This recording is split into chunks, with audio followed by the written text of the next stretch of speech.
安省改革終於出爐啦！6月26號官方公布咗改革嘅內容，原本9個項目咧就全部撤銷，取而代之咧係3個新嘅項目。咁即係咧 OIMP 咧正式進入咗大改革嘅第一個階段。如果你之前咧一直咧都等緊安省嘅省提名，例如 Foreign Worker、International Student、In-Demand Skill、Master Graduate、PhD 嘅 Graduate， 又或者醫入邊嘅 Human Capitals Priorities、French Speaking 嘅 Skill Worker、Skill Trade， 咁今次嘅改革咧，你一定要留意，因為咧安省咧而家推出咗一個新嘅大框架，叫做 Ontario Workforce Priority Stream。咁今次最大嘅改變咧，就係將以前咧就幾個唔同嘅 stream 咧，就重新整合變成3個，咁變成咧成個 program 咧就更加係 employer driven 啦，更加係睇你成個安省嘅勞工市場嘅需要，亦都睇 applicant 你自己份工啦，你嘅僱主啦 ，job code 啦，人工啦 ，language 啦，同埋你嘅工作經驗。咁首先啦，最重要嘅講一句都係，咁舊嘅制度就已經唔再收新嘅EOI 嘅啦。咁舊有如果你話我本身都未收到個EOI，你都未收到個 invitation， 咁而喺新嘅 system 裏邊咧，其實咧就會陸陸續續咧將你舊嗰啲 profile 咧都會 delete 㗎啦。如果你之後你本身係符合新嗰個 system 嗰個要求嘅話咧，咁等到新嘅 EOI 重新開嘅時候咧，就要再重新遞交個新嘅 application。但係如果調翻轉，你已經收到個 invitation 啦，咁而家已經提交咗一個 OIMP application， 咁就唔使驚，咁因為呢個省都講到明㗎啦。咁如果你已經係 submit 咗個 application 咧，咁佢會根據翻咧舊嗰個制度咧去審理你嗰個 application 嘅。頭先講到咧，咁新嗰個制度之下咧係有3個新嘅 pathway。咁第一個 pathway 咧就係講緊係 Tier 0去到 Tier 3嘅工作。第二個 pathway 咧就係講緊係 Tier 4去到 Tier 5嘅工作。而第三個新嘅 pathway 咧就叫 Self-Employed Physician Pathway。咁即係自僱醫生嘅 pathway 啦。咁簡單啲講咧，即係話安省咧已經唔再跟以前嗰種嘅 foreign worker international student in-demand skill 咁樣去分，而係用你份工嗰個 not tier 嘅 level 去分。咁先等第一類啦，第一類就係話講緊頭先提到嘅 Tier 0去到 Tier 3嘅 pathway。咁呢類咧其實主要講緊係咩咧？就係講緊一啲高技術嘅行業。例如你個工作本身係一啲管理嘅職業係屬於管理層嘅工作專業嘅工作技術性嘅工作咁當中包括啲咩咧？就係話你要有一份 Ontario 本身僱主已經俾咗一個 full time 嘅 employment offer 俾你，咁而嗰個職位咧亦都係屬於 Tier 0、1、2或者3。咁個人工咧，通常咧都要符合翻一個 wage 嘅 requirement。咁之後就當然會睇翻你嘅 language你嘅學歷同埋工作經驗，甚至乎你本身你個工作有冇 license 咁樣。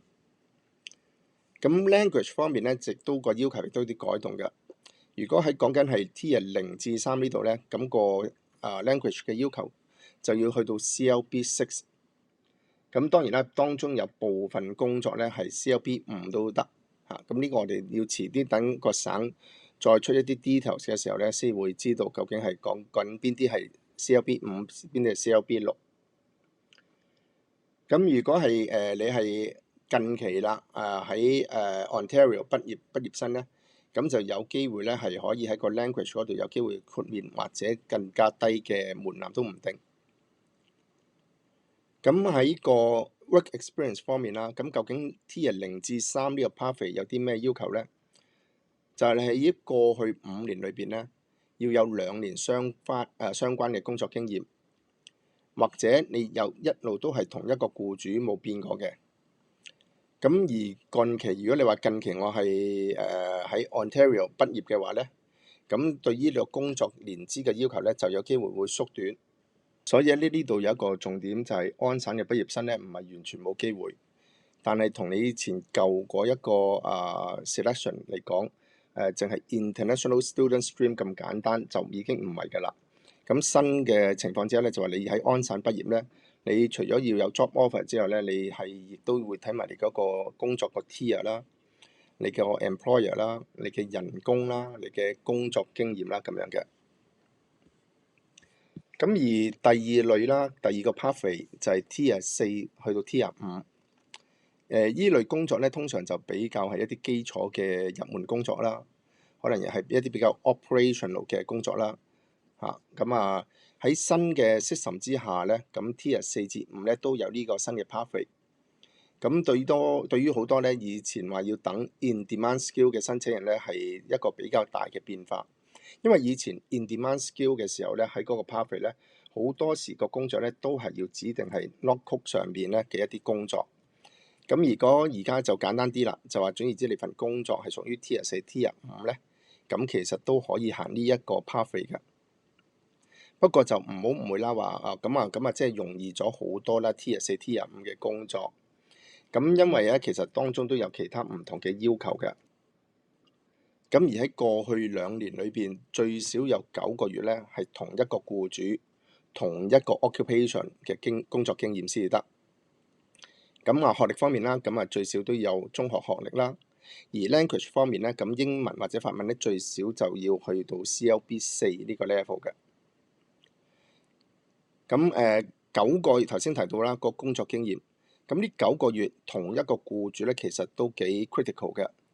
因為咧以前就話我總之有9個月相關工作經驗，我轉唔同嘅工都得。咁而家唔得啦，佢一定係要同一個僱主喺新嗰個新嗰個框架之後，你一定係要同一個僱主同一個 position 係啦。咁如果你一轉工啊，或者你同一間公司裏邊，但係你個 position 一轉咧，咁嗰9個月咧就要重新去計過㗎啦。咁第3個 pathway 啦，頭先講過啦，就係自僱嘅醫生啦。咁一般其他申請就要 job offer 啦。咁講明啦，自僱醫生咁自己你已經係有醫生牌喺度行醫，咁你自己開間診所，咁其實都已經係符合嗰個 pathway 㗎啦。咁其實呢個第3個 pathway 咧，咁都係延續咗咧今年1月咧安省對一個自僱醫生嗰個要求咧係有一啲改革新嘅方向。咁因為咧其實安省咧都已經表示咗咧，其實而家有部分咧佢係有機會接受咧一啲叫做 internationally educated physician。咁只要佢嚟到喺外國有醫生牌，嚟到加拿大而家係安省，只要佢符合 CPSO 同埋 O 協嘅標準一啲條件咧，咁都可以咧申請自僱行醫㗎啦喺度。咁當然啦，呢個重點就係你一定係要考到 Ontario 裏邊本身譬如佢唔同嗰個專業資格啦咁你係持牌行醫啦，咁先至得。唔該晒 Raymond 同我哋解釋新嘅 OIMP 嘅 reform。咁好多 client 都會話，咁我已經有 job offer 啦，我嘅工作經驗亦都搣到要求喎，其實係咪已經得呢？